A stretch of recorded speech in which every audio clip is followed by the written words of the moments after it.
Ohtani's defense, that was kind of a tough matchup. I do think the way those at-bats went, though, was kind of disconcerting in the sense that he kind of looks screwed up in the head right now. But to put it nicely. put it nicely. Hello and welcome back to Dodger Debate. I'm Jack Harris, the LA Times Dodger beat writer, along with our columnists Bill Plaschke and Dylan Hernández. And it's not going to be a sweep like we were thinking it might have been last night in the NLCS, because the Dodgers lost to the New York Mets today 7-3. They tried to go with a bullpen game. It did not work, to say the least. And now this series heads back to New York tied up, with the Mets stealing back home field advantage, with the Mets maybe having some pitching advantages moving forward. What do you make of this one and how the Dodgers handled their pitching staff today? I just want to know, if it's a bullpen game, what's a rookie starter Landon Knack doing in the game in the second inning? What is Landon Knack doing in the second inning of any playoff game, much less one with so much on the line? It was a weird decision. Dave Roberts was trying to save his pitching. It's like he was trying to save his pitching for later on in the series and not trying to. They're trying to win today, but it seemed like they didn't put their best effort and use their best players.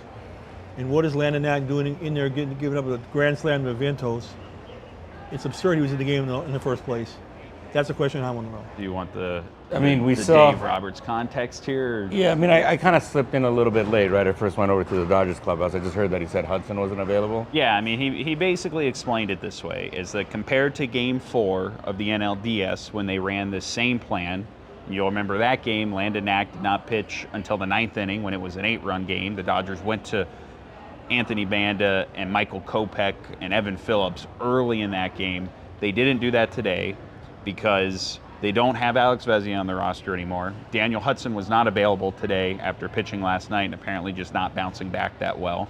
And so going into this one, the Dodgers knew we're going to need at least a couple innings out of Landon Knack, and they decided to try to get him early.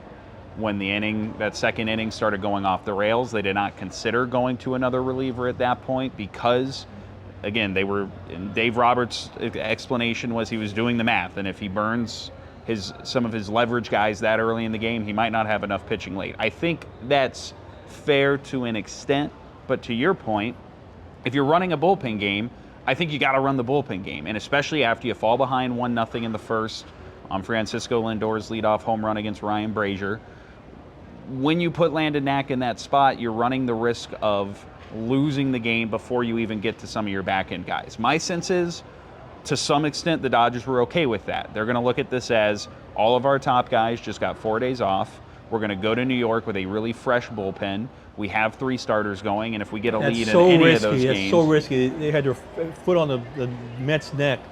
They should have pounded. Yeah, and that's where the risk comes in, is you were hoping that you could steal a couple innings from Landon Knack early, and then when they didn't, they decided, I mean, they didn't go to the high leverage guys at any point, even once they started coming back, because I think it became pretty clear that the way Dave Roberts saw it, I'm sure the way the front office saw it is, this is a minus game, let's save our top guys, try to keep them rested.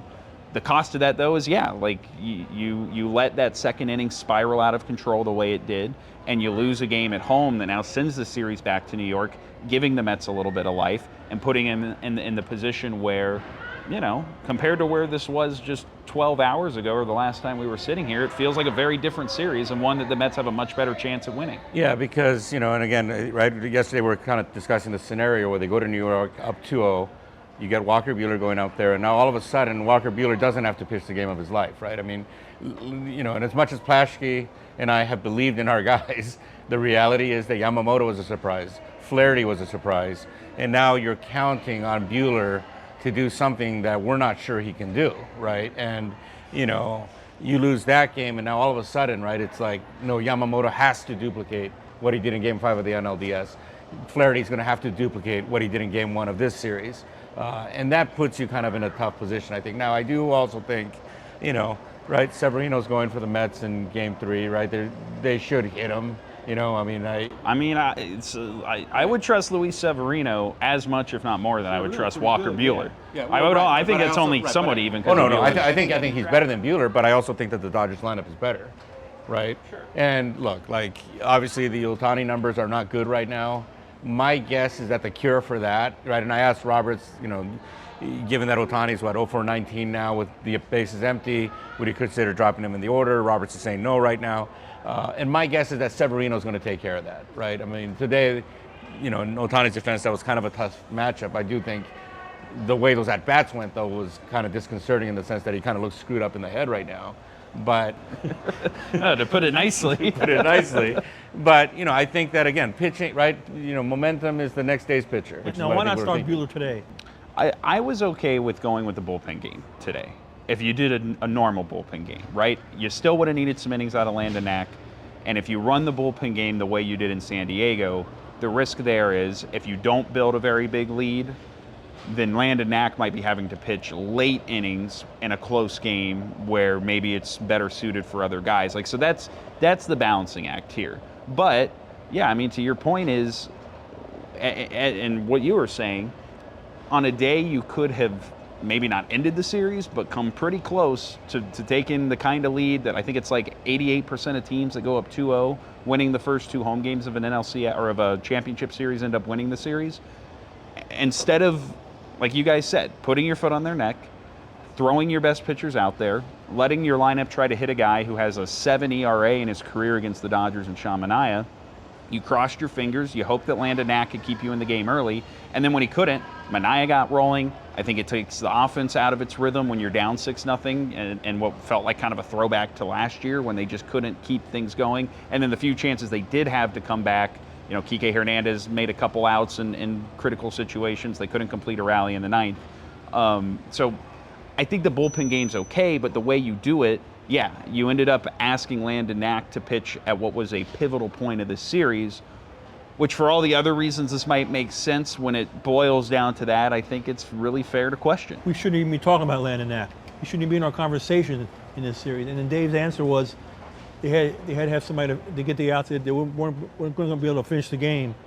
They got $1.5 billion roster. They can't finish a game. Well, and this is the real problem, is that we're talking about Landon Knack, yes, because they used him there, but also because they are so limited in the starting pitching department, and in a 7-game series, you can only push your bullpen so far, that at some point, a guy like that, who to be fair, had a decent regular season, but even with good numbers, like they didn't trust him to be making normal starts, this is what happens when you can't keep your pitchers healthy and when you don't have the rotation depth, is you're going to be put in spots where guys who maybe shouldn't be in that position are being asked to deliver really big outs or in really big moments, and today he couldn't, which is why this series is tied at 1. And the thing is, right, the way they're set up right now, the reality is that they have to punt certain innings, certain games almost, right? And they were going to have to, they didn't have the innings to kind of, right, the arms to kind of cover all the competitive innings they were going to play. Right, and that's, I think, what was kind of the disappointing part if you're watching this, and if you're a Dodger fan, is, right, they start getting back into the game, and it's like, well, do you go to your leverage guys and try to win this? Right, well, the odds are the math, I'm guessing, is going to tell you, well, actually, right, 3 runs down, your chance of winning are this. Okay, well, let's try to go for it at the next game. And that's not and that's the thing, that's not a great spot to be in, because these even when it kind of worked out, right? Because these scenarios are going to pop up like every game, right? I mean, if Walker Buehler goes, let's say, 5 innings in the next game, right? That's 4 innings that the bullpen's going to have to cover, and every inning you might have to make that kind of decision, right? And then like you start, especially if you're behind, right? Or if it's close, like it's a tie game, okay, so you go to a high leverage guy next, right? And then it's still close, so you go to another one. Let's say you fall behind by like a run. Or like, what do you do at that point? Do you close it out? Or do you just punt and go for the next one? Correct. And that's the position that they're in. I mean, that's Plaschke. I mean, that's what we've been talking about, this entire season, is that they were going to kind of eventually end up in this type of spot. It's so frustrating. Once again, after having a great postseason, October has found Dave Roberts. And once again, the critics all come, and really, I'm sure it wasn't Roberts' choice to pitch Landon Knack. I'm sure that was scripted for him. But Roberts is going to take the heat. Once again, he's on the hot seat. And that seems so frustrating and so unfair. And it just, I think the series is up for grabs now.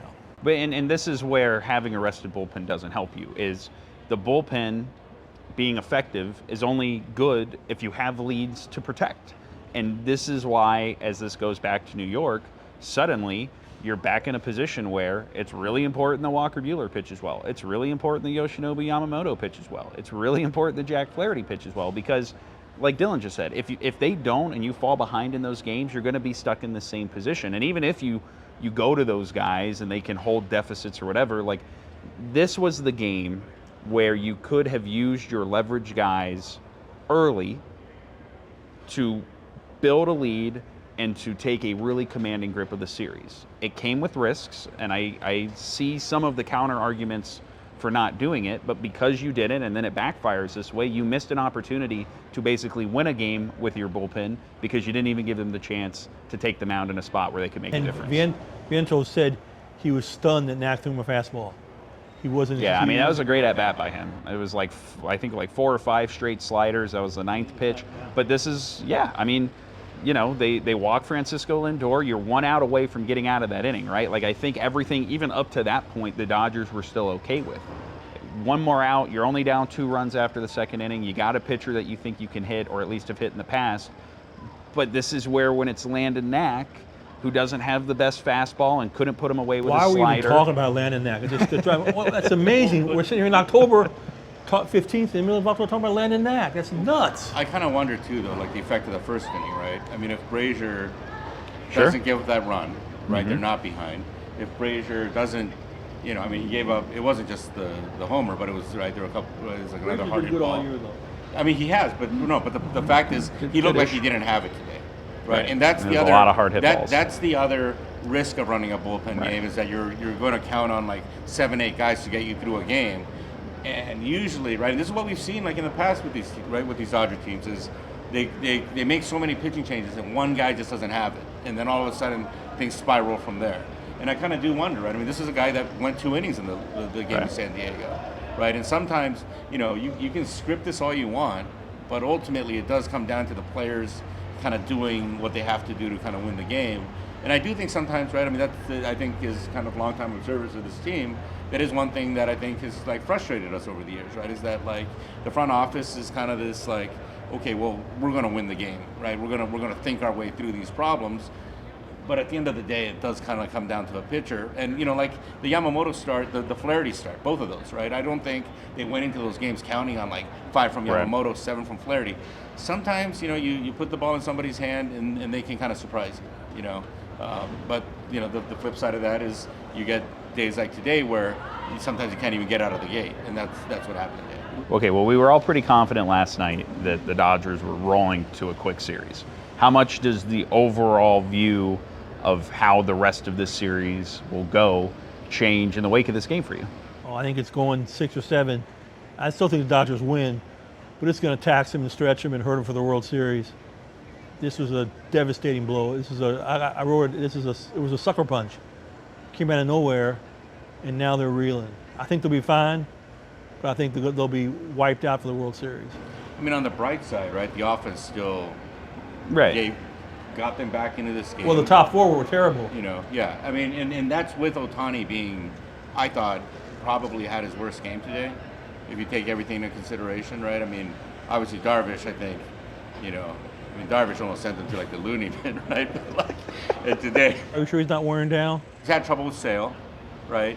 He had trouble with Tanner Scott. I mean, this is kind of the. Yeah, to me, it's the problem isn't fatigue. It's just, you know, trying to get comfortable in some of these at-bats. Like Dylan said, he looked really uncomfortable in this game. He looked really uncomfortable against you, Darvish. He looked really uncomfortable against Tanner Scott. Like, this is a level of consistent pitching that he's never seen before, right? Like, you haven't played in the playoffs. Like, you haven't experienced the way that teams can match up against you and the depth of options that they have and the way they keep coming at you every single game, because they're not going to the underbelly of their bullpens in the middle of a June game because they're, you know, they have guys down. And I think that part has probably been an adjustment, especially when there aren't guys on base and the pitcher isn't stressed and they can attack him a little more freely because they aren't afraid of, you know, him doing damage against it. Like, when guys can go at him, you know, I think you're seeing, like, you can get him out.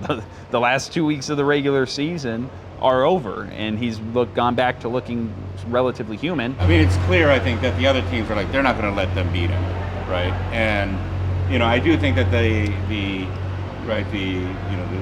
batting average with guys on base and the disparity is to that fact, right? You can only pitch around them so much if they're guys on base. I mean, the defense is lined up differently when they're guys on base, right? And so I do think that there are a bunch of these factors here. But the point is, like, right, whatever it is, he's not getting it done right now. And I mean, personally, I think, you know, maybe this is being a little too reactive, but like, I mean, why not move him down the order? I just don't. I don't know. I if like that- him batting leadoff. I like him as Yeah, I many don't know at-bats if as that fixes possible. it. Why not just get a hit when no one's on base? Like, this is what people keep tweeting me when I tweet out this stat, and it's like, you know, at some point, like, even if he's batting second or third, there's going to be at-bats where nobody's on ahead of him. Like, I think it's just more a reflection of, like, right now he's out of it to an extent. And, like, even the hit he had last night that got by Alonso, like, that's not a ball that should have gone for an RBI single. Like, it's been a little while. When did he hit I guess he hit the double off the wall that was pretty impressive. So it's been a whole 6 at-bats since he's done something crazy. But yes, on the whole, he's not making the same consistent impact he was at the end of the race. He's trying to hit home runs. Right, Exactly he's trying right. to hit home runs. He overswings with on and base. ironically, right, they moved him into the leadoff spot so that he would kind of stay more within himself. And I think now it's kind of had the opposite effect, that because the bases are empty. I guess my counterpoint would be, this is a guy who is in control of his body and movements and swing as probably anybody we've seen. And if it requires him moving out of the leadoff spot where he might get fewer at-bats, where he can't pose as much of a threat with his feet on the bases like that, to me, like, there are costs to that don't seem worth it, when, to me, the answer is he's just got to be a little more productive in a lot of these at-bats. Well, everybody's got to catch flights, so I think we need to say goodbye. Plaschke. I'm looking at Potsy. No more. I'm looking at Potsy here. We're done.